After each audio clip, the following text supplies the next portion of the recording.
নমস্কার। তো গতকাল দেখে আসলাম অক্ষয় কুমারের 'স্কাই ফোর্স'। তো কেমন হলো সিনেমা? তা সিনেমা কেমন হলো এই বিষয়টা যাওয়ার আগে আপনাদেরকে বলে রাখি, যখন ট্রেলার এসেছিল এবং অনেকে বলেছিল এইটা হচ্ছে ঋত্বিক রোশনের 'ফাইটার' এর আরেকটা সস্তা ভার্সন আসতে চলেছে। আমি আপনাদেরকে জানিয়ে দিই, এই বিষয়টাকে আমি কমপ্লিটলি এগ্রি করছি না। কেননা ওই কাজটা একদমই আলাদা ছিল, এই কাজটা একদমই আলাদা। দুটোর মধ্যে কিন্তু কোনো রকম মিল নেই। এবং আপনি যখন সিনেমাটা দেখতে বসবেন, সিনেমাটা যখন এন্ড হবে, আপনার মুখে না একটা হালকা একটা হাসি থাকবে এবং সেইটা না যথেষ্ট আপনাকে স্যাটিসফাইড করবে। দেখুন, কেননা সিনেমার কনটেন্ট যেহেতু দেশাত্মবোধকে কেন্দ্র করে এবং যেই গল্পটা উঠে এসেছে ১৯৬৫ সালে ইন্দো-পাক যুদ্ধকে নির্ভর করে এবং ইন্ডিয়ার যে এয়ারফোর্স তারা পাকিস্তানের একটা এয়ারবেসের উপর হামলা করে, স্ট্রাইক করে। তা এটার পেছনে একটা কারণ আছে। এরপর সেই বিষয়টা কোন দিকে টার্ন নেয়? এখানে যে ২ জন ক্যারেক্টার রয়েছে, একদিকে হচ্ছে অক্ষয় কুমার এবং নতুন ইন্ট্রোডাকশন হচ্ছে বীর পাহাড়িয়া। এবং সেখানে আপনারা ট্রেলারে দেখতেই পেয়ে যান যে এই যে বীর পাহাড়িয়া ক্যারেক্টারটা সে কিন্তু মিসিং হয়ে যায়। তারপরে ঘটনাটা কোন দিকে টার্ন নেয়?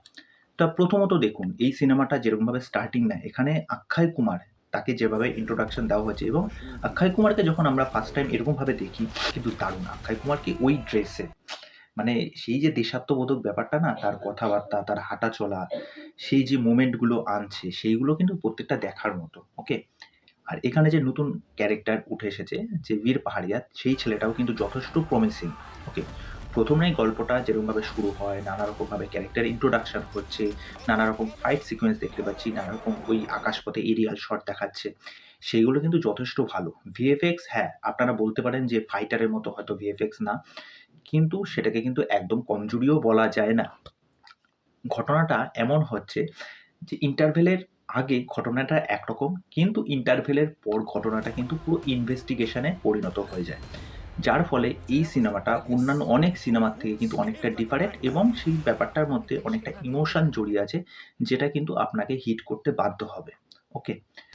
সেকেন্ড যেটা ভালো পয়েন্ট হচ্ছে, যেহেতু ২ ঘন্টা ৫ মিনিটের সিনেমা, সেই জন্য রান টাইম যথেষ্ট ছোট। সেই হিসাবে স্ক্রিন প্লে কিন্তু যথেষ্ট টাইট। আপনি কিন্তু সিনেমায় এনগেজ হয়ে থাকবেন। ৩ নম্বর পয়েন্ট যদি বলি পারফরম্যান্স এর দিক থেকে, অক্ষয় কুমার এখানে 100% দিয়েছে পারফরম্যান্স। অক্ষয় কুমারকে কিন্তু যথেষ্ট ভাল লাগছে। সারা আলি খানের যতটুকুনি পোরশন আছে ঠিকঠাক আছে। নিমৃত কর আছে। তারপরে শরৎ কেরকার আছে। শরৎ কেরকারের পারফরম্যান্সটাও কিন্তু আমার যথেষ্ট প্রমিসিং লেগেছে। পাকিস্তানের একজন আর্মি। তার চরিত্রটাও কিন্তু যথেষ্ট ইমপ্যাক্টফুল, সেটা কিন্তু আপনারা পরে গিয়ে বুঝতে পারবেন।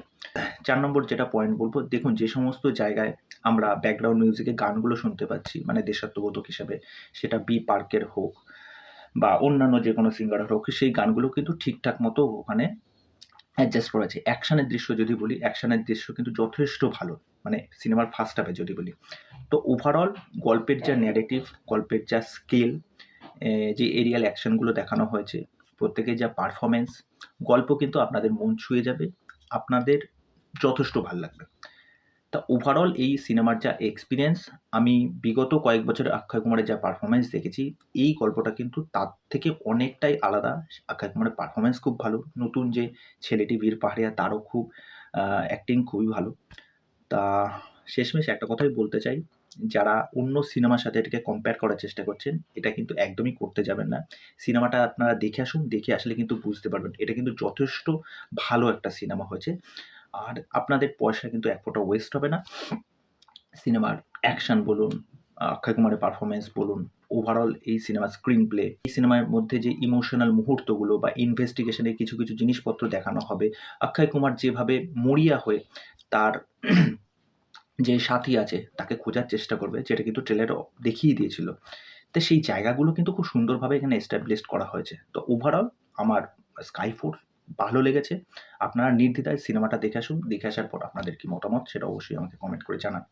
তো চলুন আজকের ভিডিও এখানেই শেষ করছি। পরবর্তী ভিডিওতে আবার দেখা হবে। আর চ্যানেলে এসে অবশ্যই চ্যানেলটিকে সাবস্ক্রাইব করে দিয়ে এভাবে সাথে থাকবেন, পাশে থাকবেন।